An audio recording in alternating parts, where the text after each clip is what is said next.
In the heart of the savanna-laden Zeboya rests the inquisitive Zabasi, a curious people of thinkers and inventors.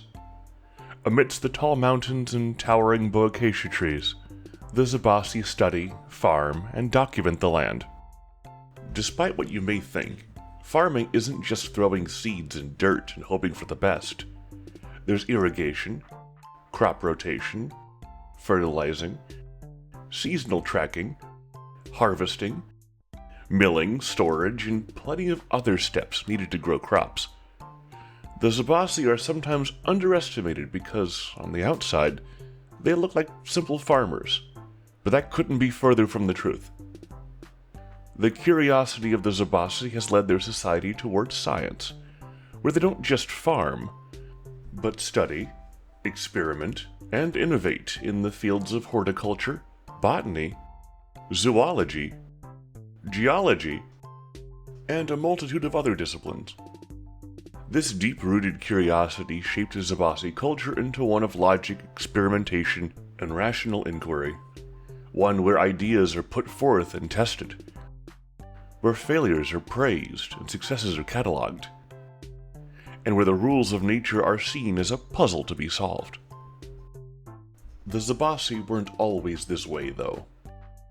There was a time before they were as ecologically conscious. After the ancient Civil War, the group that would become the Zabasi migrated into what's now known as Zeboya, a warm land of near-endless savanna. Zeboya borders the Kiku Isles, and was once home to the Leon. You might be thinking, but wait, there aren't any Leons in Zeboya. And you'd be right. That's because there aren't any Leons in Zeboya. At least, not anymore. You see, the ancient Zabasi hunted them almost to extinction for their meat and pelts, which were considered quite the luxury. That rampant consumption of leons caused what few remained to rebuild their population in the Kiku Isles, away from the spears and determination of the Zabasi. But if there's no leons, then why do we see the Zabasi still wearing leon pelts? Well, that's a good question. Without leons to hunt, ancient Zabasi needed new ways to feed and clothe themselves, leading them, step by step, into agriculture. Zeboya is very fertile, and plenty of crop types are indigenous to the area, so agriculture was far more effective at providing food and materials than hunting was, starting the Zabasi on a path to the world of horticulture, leaving their hunting ways behind them. As time progressed, the Zabasi got more and more interested in developing new crops, increasing yields, and inventing tools, which, in turn, molded their society into the rigorously science-driven culture it is today. Societally, the Zabasi are a rather egalitarian group that often live in large family units. They respect ingenuity and curiosity, and encourage their people to always seek new ways to expand their collective knowledge. New discoveries and practices are shared with other Zabasi communities, after going through rigorous peer review and debate, of course. Because of this emphasis on logic and verification, the Zabasi are far less superstitious than other tribes, viewing magic and the gods through a more rational, analytical lens. Are entities like Exegulus, Burzgor, or the Gami actually metaphysical deities, or simply advanced aliens? More observation is required before they can make a judgment. The Zabasi are organized, but not in the rigid, hierarchical way of the Imperius or Chinchi. Instead, the Zabasi operate under a kind of scientific feudalism. The Zabasi royal family entrusts chieftains and local leaders to govern their regions of Zeboya. While largely autonomous, these communities are united by a shared reverence for logic, knowledge, and cooperative progress, values the monarchy help preserve without needing to micromanage. Enough talk. Let's show off some of the Zabasi ingenuity. Inspired by the hives of balaza bugs, the Zebasi have invented a form of air conditioning that keeps their homes cool in the heat. Originally invented to keep the royal Wyangi juice storage chilled, it was miniaturized and redesigned to fit in the central pillar of the average Zebasi hut. Now every Zebasi can cool off in the luxury of their own home. The Zebasi developed the largest series of irrigation channels on the square, utilizing the vast amounts of water from Lake Mzimwa, and maintained by a myriad of windmill water pumps. This constant irrigation, as well as advancements in fertilizers, has allowed them to grow crops like Wyangi, Zanula, Tusi, and Uzu, all throughout the year. Naturally occurring boacacia trees enrich the soil as they shed their leaves, and the Zabasi have used extensive selective breeding in order to domesticate these mighty trees and maximize their fertilizing powers. Modern boacacia trees are larger and far more nutritious to the local soil, allowing for unprecedented yields for the many farms that dot the Zeboyan landscape. And last but not least, the magnum opus of the Zebasi is the Zuzana Yaya, the largest compendium of the square's flora and fauna. The Zebasi take great care in studying and cataloging every animal and plant they come across, even venturing deep in the lands of other tribes in order to collect specimens. Of course, the various oddities like the beast Polytopian hybrids, like polytors, and living magical constructs, like Mooney, have definitely caused quite a bit of stir in how they classify them. Or even if they should be classified at all. In Zebasi scientific nomenclature, at least for more standard organisms, the prefix of a name marks the creature's classification.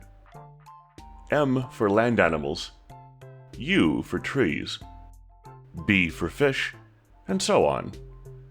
This system was pioneered by the scholar Zamaza Lioki in the early days of the Zuzana Yaya, and is still in use today.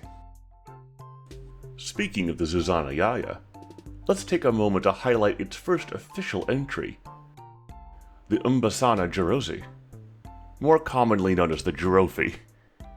These tall, long-necked creatures are proud, vain animals with a penchant for munching on leaves and Wyangi fruit.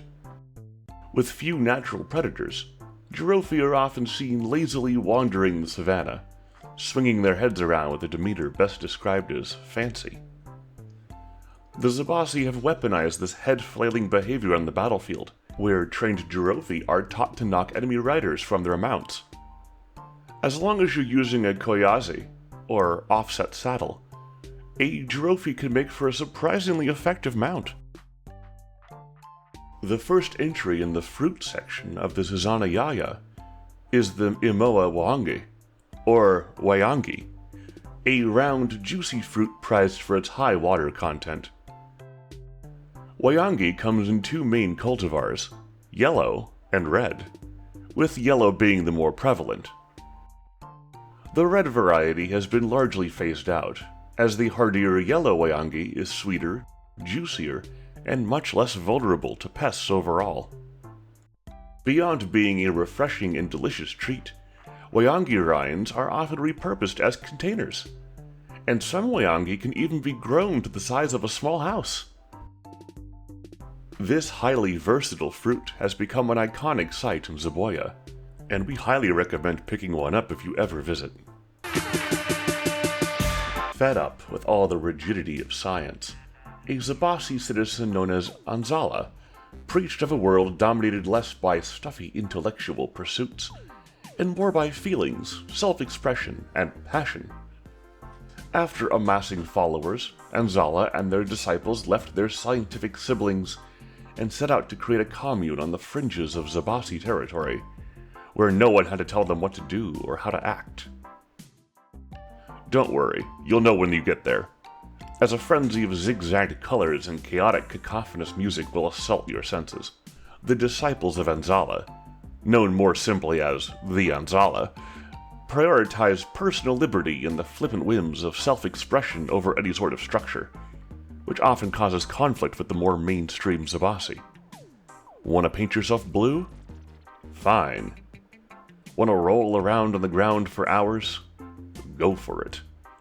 Want to spontaneously move into someone else's hut? They won't stop you. As expected, both groups hold each other in great disdain. So, if the Anzala are a commune of unchained artists, what are they doing on the battlefield? They're here because they want to be. What if we took over the square? Was a simple enough question to motivate them all towards planar conquest. And despite having very little in the way of wartime leadership, strategic goals, or long-term planning, the Anzala have managed to make great strides. If they barely know what they're doing, then surely no one else can know either. Their chaotic approach to warfare, one filled with bright, dazzling colors and baffling tactics, gives them an edge when fighting other tribes, as it's nothing like what anyone's ever seen before. Of course, this concentrated war effort will last until they all get bored and decide to do something else.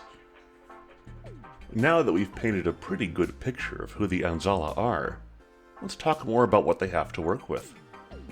As explained previously, the Anzala are best known for their tendency to paint nearly everything they own.